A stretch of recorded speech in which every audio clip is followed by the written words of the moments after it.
ప్రభువు రక్షకుడైన యేసుక్రీస్తు నామములో అందరికీ వందనములు. ఉదయకాలపు ప్రార్థన.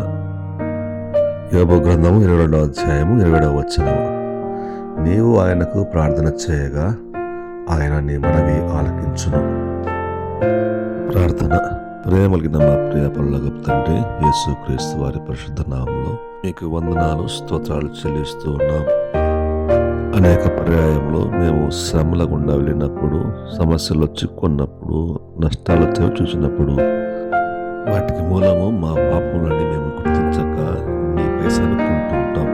అయితే యోబు స్నేహితుడు ఎలీఫజు పలికిన మాటలను జ్ఞాపకం చేసుకుంటూ ఉన్నాం. మీతో సహవాసం చేసినట్లా మాకు సమాధానం కలుగుతుందని, మీకు ప్రార్థన చేయగా మీరు మా మనవి ఆలకిస్తారని మీ వాక్యం మమ్మల్ని ధైర్యపరుస్తున్నది. అందును బట్టి మీకు స్తోత్రం చెల్లిస్తున్నాం. ఈ ఉదయకాల సమయంలో ప్రభువైన యేసుక్రీస్తు నామములో మీ సన్నిధికి మరొకసారి వస్తూ ఉన్నాం.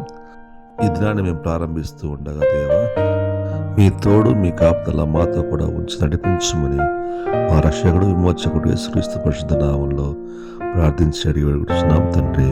ఆమేన్.